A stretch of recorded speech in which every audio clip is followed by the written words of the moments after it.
Steve, let's go back to Tuesday first and the win over Sutton. Yeah. Given the tough schedule you've had, that must have been quite a pleasing result there. Yeah, I mean, you know, Mark, there isn't. I don't think there's a bad 3 points.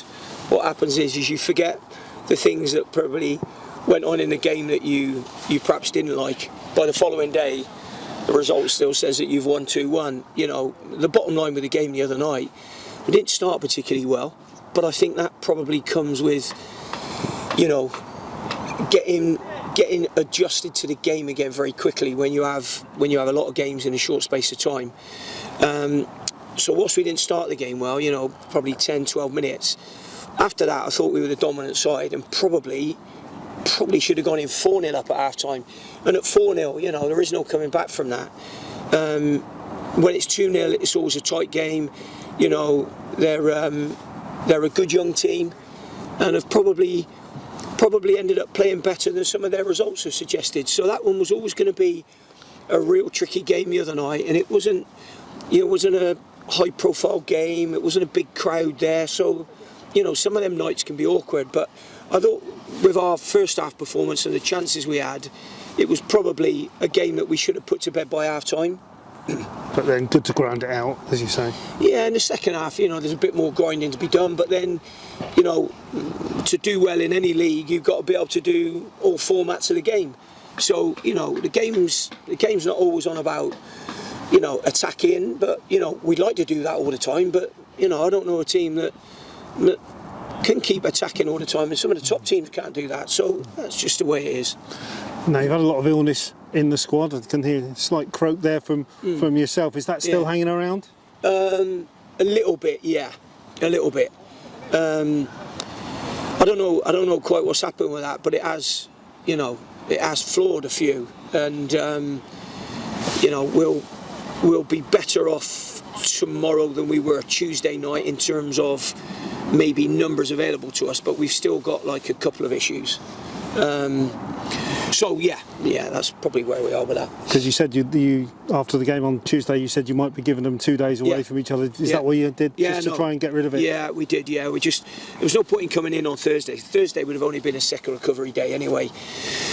So you know, we would have been bringing them in. We'd have been sitting them all in together next to each other. So you know, those who have had coughs and colds, you know, all they're going to do is pass it on to the next person and pass it around. So I thought it was better just to keep them, you know, away from each other for a couple of days, and they seem to be better for that this morning.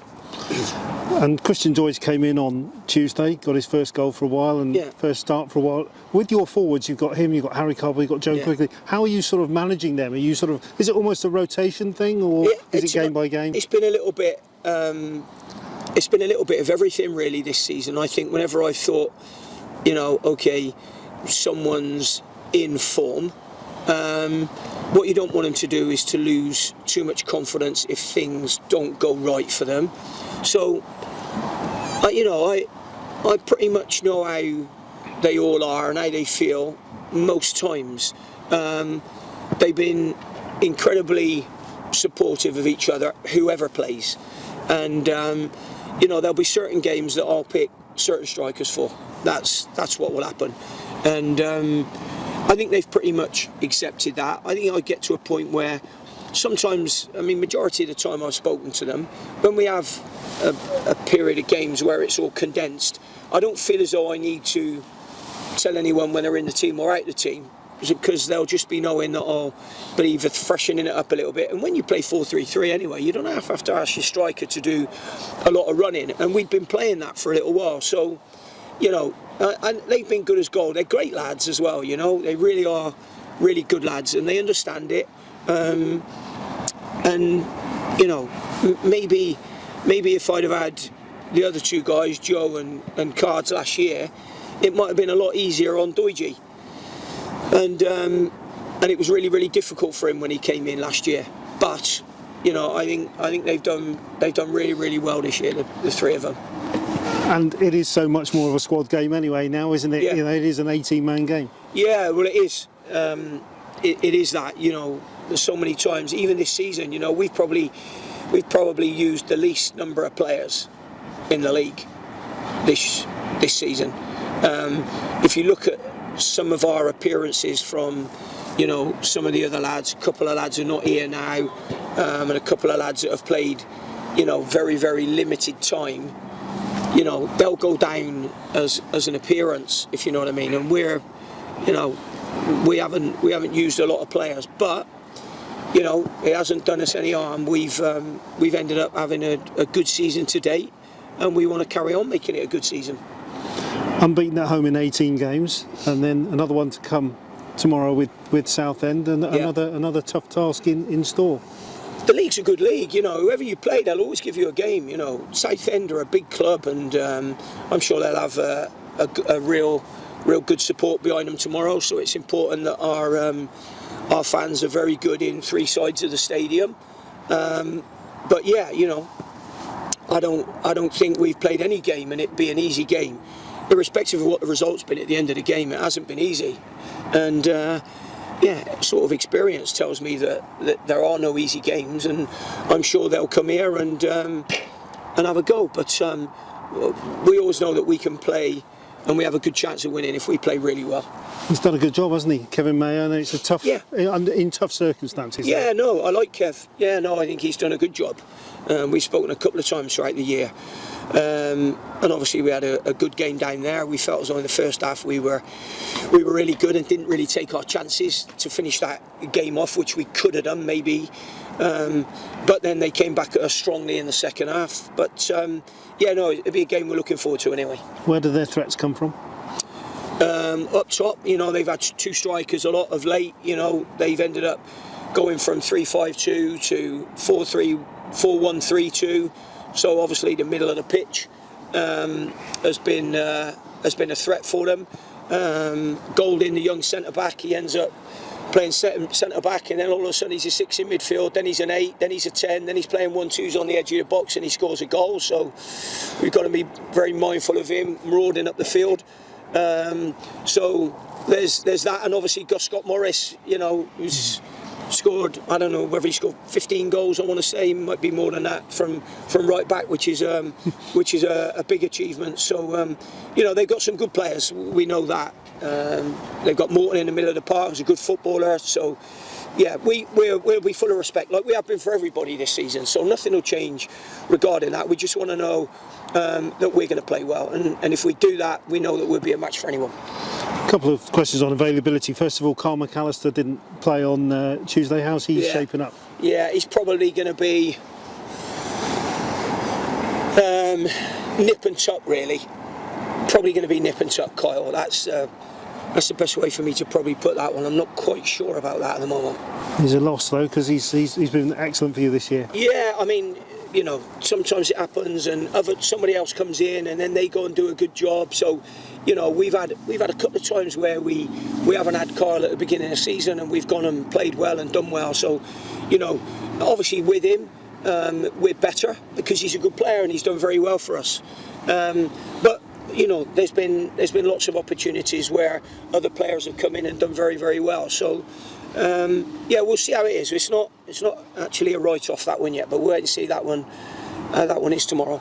Ben Tozer came off on Tuesday. How's he shaping up? Yeah, no, he just had a back spasm, so we couldn't get rid of the spasm. That's why he had to come off in the end. He done well, to be fair, to stay on the length of time that he did, and he, you know, you would know Ben from Cheltenham from years ago, so you know what he's like. He's you have to drag him off the pitch. Yeah, you know, he wants to play. He's a great lad, a good leader for us.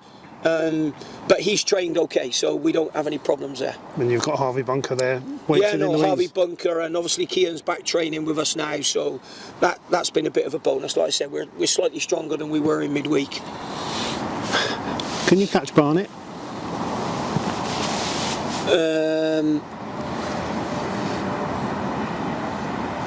What you don't know is you don't know where their results are going to go, do you? So it's not really a case of can we catch Barnet or could York catch them.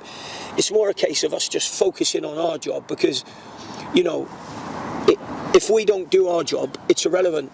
So really, you can't, honestly, when you think about it, you can't be thinking too much about other clubs because you don't have time.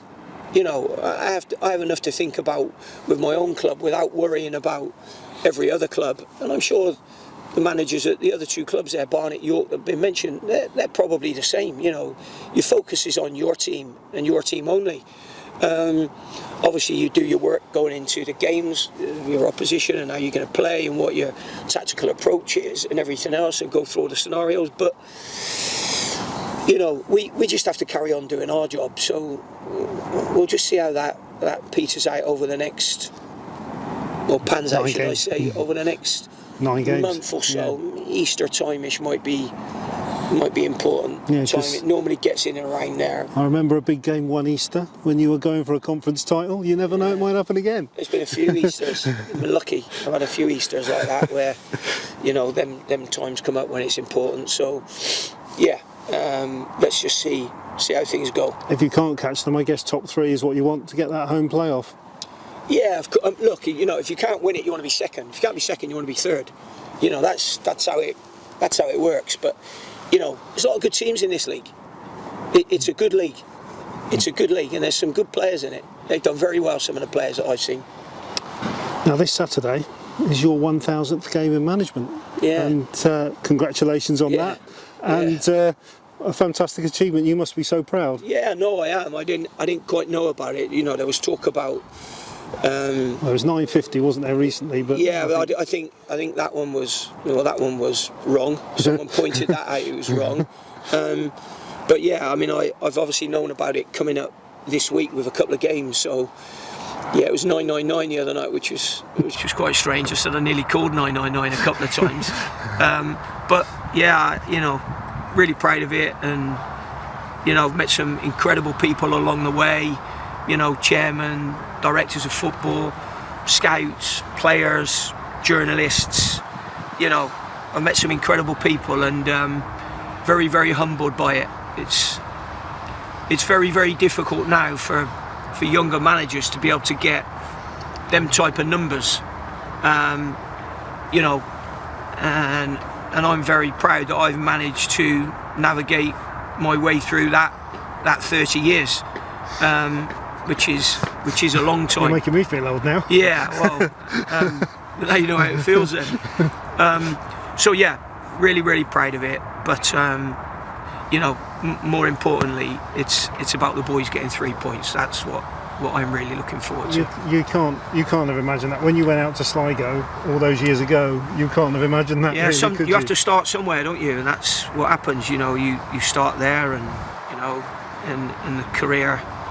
You know, some of the clubs, been in charge of some really, really big clubs, sometimes at good times and sometimes at bad times. It just depends on when you're gonna get that job and when you get the phone call about that job. But you know, I look out for all of my teams every weekend, every team,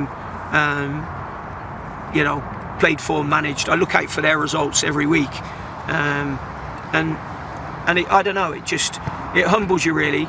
And yeah, I'm very, very proud of it. My family are very proud of it.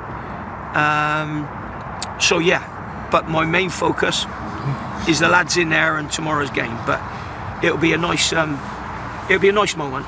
Is there one particular highlight? I mean, I'm biased and I'd say taking your hometown club into the Football League. But is there a particular highlight that does stand out? Well, I think, you know, when you do something like that, I think, you know, being a Cheltenham boy and growing up, you know, they now play football in school in Cheltenham. That was never. I never played football at school. Junior school a little bit. And my old PE teacher there, Clive Jenkins, was a wonderful man. He's not with us anymore, God bless him. But he was a wonderful man, and he was always encouraging with me with my football. But we never played it at senior school. That was always rugby and cricket.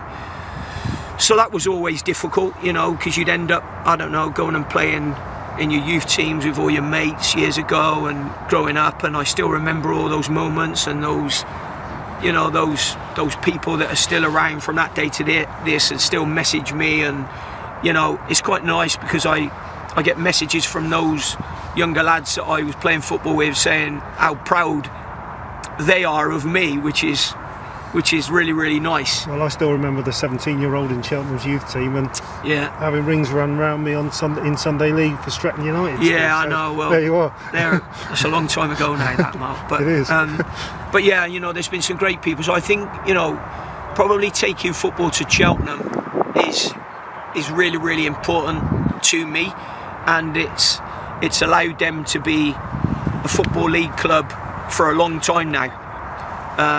So that's really, really important.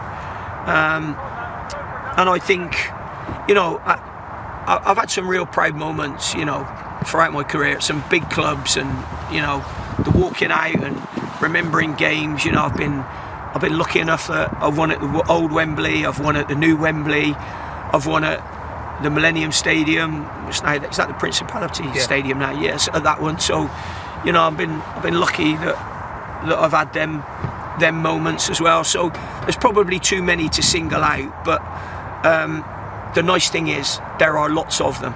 So I have lots of memories rather than one particular favourite.